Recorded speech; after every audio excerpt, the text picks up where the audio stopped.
And it brings this issue, of course, for decades about bamboo scaffolding, right? It's been one of Hong Kong's most iconic sites and a symbol of tradition and ingenuity rising alongside the city's steel and glass towers. But after the deadly fire in Tai Po, questions are now mounting over whether this heritage practice has become a hazard. Joining us now for more is our panel of guests. Huang Xinyan is an associate professor in the Department of Building, Environment and Energy Engineering at the Hong Kong Polytechnic University. Also with us from Brisbane is Anwar Orabi, lecturer in the School of Civil Engineering at the University of Queensland. Gentlemen, thank you so much for joining us. I know you guys have worked together before. Anwar, I know you also once lived in Hong Kong, so this issue is very near and dear to all of our hearts here right now. So thank you so much for coming on to talk about this very issue. Xinyan, I'll start with you. From your perspective, why do you think this fire spread so rapidly? I think there are basically two reasons. First is use of the combustible material, including the bamboo scaffolding, as well as the plastic nettings, and also other flammable construction materials outside of the building, our exterior doors. That definitely provides a vertical channel for fire to spread up very quickly. And I think the second reason is if you look at these buildings, there are some channels between apartments. These channels are used for additional lighting and wind ventilation. But once you have a fire, they create a chimney effect that can bring the hot gas, the hot flame from the bottom to the top very quickly. So both the combustible material plus the chimney effect in these channels contribute to the rapid fire spread. Anwar, it seems like everyone's been pointing at this whole bamboo scaffolding issue. Can we blame just bamboo scaffolding for this rapid spread of this fire? Or as Xinyan mentioned, right, was it more about the scaffolding materials, right? There was talk about foam that was applied in some of the windows, that mesh netting as well that may have been, did not meet these fire safety standards. Thank you, Yvonne. So it is a multifaceted problem. I do not think there is going to be a simple answer for such a complex question, unfortunately. So I completely agree with Xinyan that the combustible materials on the scaffolding likely played a very important role. The channels that he talked about is a new hypothesis that is becoming now more and more popular. All of these are going to be investigated very thoroughly, I'm sure, going forward. It is going to be impossible to right now say with certainty which one it is. We might say one or the other now, and we might be wrong, or we might be right, but we need time for us to evaluate the evidence, or for the investigators to evaluate the evidence and actually recreate what they believe happened or what is scientifically shown that could happen to have led to this fire. Xinyan, a lot of people also question, right, that Hong Kong is a financial hub. It's a very developed city. Why do you think it's been so akin to using this sort of bamboo scaffolding to build homes as well? Why hasn't it been phased out sooner? I think the people in Hong Kong really respect the tradition, and the people here have been using bamboo for hundreds of years. It's part of their heritage. So, and another reason I think is people here are lucky. There are multiple bamboo scaffolding fire every year, but it does not cause any deaths so far until this big fire. So I just feel people are lucky here, but the luck will not continue. Eventually, there will be a big fire that cause a lot of damage like this time. And Anwar, some experts have sort of brought up this disaster in Hong Kong and see similarities to what happened in the Grenfell Tower in London. What similarities do you see with that? And did it, the conditions that were there, how challenging was it for firefighters to really kind of bring in their equipment and really try to tackle this fire? So it is very similar to Grenfell in the sense that it is the vertical flame spread that was perhaps the main reason that the fire safety strategy failed, although that's not the only reason. So when we design a building, we try to limit fire to a compartment, to its source of origin, so that it doesn't develop into something that's uncontrollable. When the fire is at the scale of a building, it's nearly impossible for firefighters to extinguish it. That's why we see until now there's probably fire still burning. There's smoldering happening in some of these compartments, particularly on the top floors. So in the sense that it is the vertical spread that made firefighting quite difficult, or rather impossible, is the main point here. Now, the other point is going to be about where is the failure. So the Grenfell inquiry has made about 46, I think, recommendations for what needs to happen moving forward. And I think there is going to be a lot of change that's going to occur because of this. Unfortunately, in engineering, there is a tendency to design by tragedy, and that's been the case now, and that's been the case after Grenfell. And it's in a way similar to what Xinyan put it. Sometimes we have a fire, the fire is controlled, and then people assume that that's it, that the fire wasn't bad.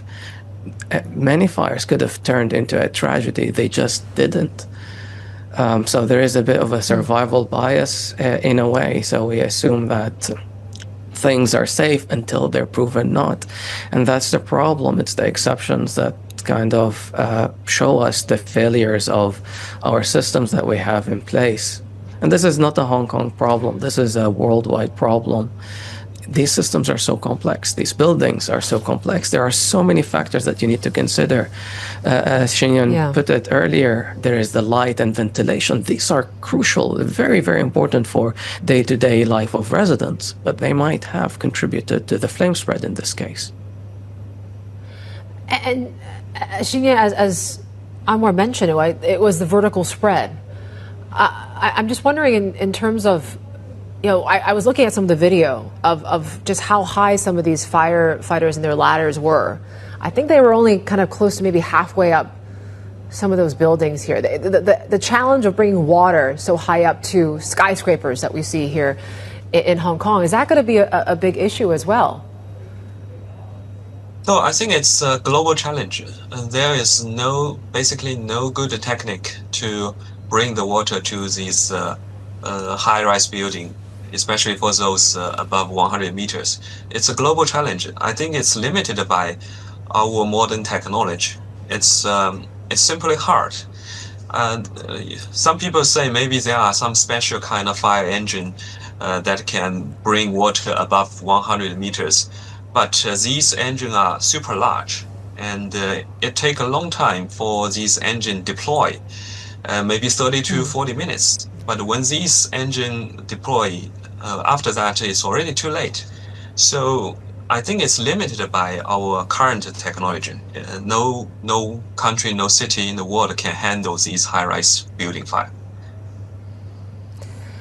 Yeah, Anwar, maybe you can chime in on that. I mean, what role do you think technologies play in all this to ensure maybe safer home building and construction here right now? I mean, we were talking to Regina Ip, and she mentioned, Chinese officials have always questioned why Hong Kong doesn't use drones, for example, in tackling flames, for example. I mean, what role does technology play, you think? So firefighting is one of the oldest professions that we have, and Hong Kong has a really strong cohort of firefighters as well that tackle urban fires every day. So they're probably amongst the most experienced in the whole world in tackling this kind of fire. Now, it's not enough to just be able to bring water into a building. Just because you have your water hose doesn't mean you can quell any fire.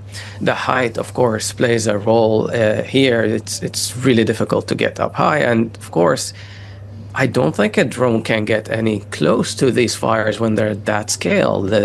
I don't think that will be a viable option. I could be proven wrong, of course, but I don't think that's feasible. There is a role, of course, for continuing developing new technologies to try and tackle this as much as possible. But my belief is actually that it's the prevention of this kind of cases that's the most important, which is why the inquiry that's going to happen because of this is going to be crucial. This is such an incredible price to pay, and one that no city, or we shouldn't have to pay as a society or as a community, but it is a price that has been paid now for moving forward and trying to establish what's systemically wrong with the way we build buildings. Yeah. Anwar, you mentioned we talked already about sort of the engineering side of things and maybe the materials issue. To what extent do you think this was a result of a lack of accountability as well, a misconduct as well? I can't really speak for misconduct yet, at least, because we don't know the facts yet. But once we do know the facts, we'll be able to tell, for example, that was it actually improper material that's been used? Was there, for example, as I've read in some articles, styrofoam used in places where it shouldn't be? So things like styrofoam, for example, are they have a rather high heat of combustion. They are not likely to pass any certification for application on a high-rise building. So there's going to be a lot of things that need to be found out and investigated. And once those are found out, then it still won't be simple. It's my former PhD advisor called it an unbroken chain. So there is many links in this chain that led to this failure, and I don't think it's going to be one or two or three people responsible. I think it's going to be many more, unfortunately. And before we go, I want to ask the same question for both of you, because we've already seen some, at least, discussions or legislation around new public buildings need to be using about 50% of metal scaffolding, for example. In light of what's happened, what do you think is going to be the biggest thing that needs to come out of it, whether it's policy, whether it's building reforms, to avoid and prevent another disaster like this to happen again? Xinyan, I'll start with you. I think from this morning, the several government officers in Hong Kong has already announced that the bamboo scaffolding will be phasing out to be replaced by the metal ones. I think this is really a good sign. But this is not something we can do just overnight. This is a good start. And I think when the fire investigation continues, we will see more issues. But I think we can come up with engineering solution or policy solutions eventually to take care of these issues to prevent future disasters. But it takes time. Anwar, I'll give you the final word. Thank you, Yvonne. So this is a multi-responsibility thing, right? So it is not just policy that's going to be able to fix this alone, unfortunately. Who is responsible for the fire safety of buildings? It starts maybe at the very top with the government, but then it goes down the chain. It ends up even with the installers and the manufacturers of the products and what the testing and certification of these products mean. Now, what connects all of these together, I think, is education on fire safety engineering and how a fire safety strategy is developed and how these really complex systems, how the components of these complex systems interact together.